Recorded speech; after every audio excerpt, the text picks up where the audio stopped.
What's going on YouTube? Official Keith here, and today we have a watch face from the Prado watch face design group.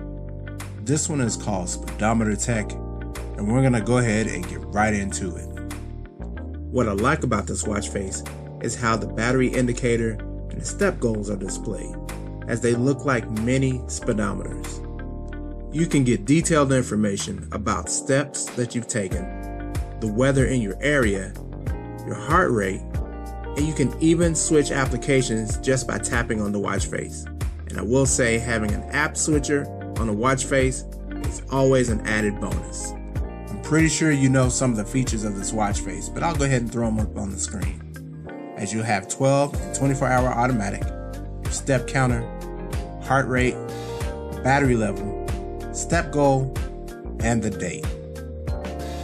As always, thanks for taking some time to watch my videos.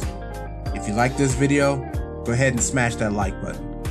If you subscribe to the channel, make sure you click on the notification bell so you'll be notified when I upload my next video.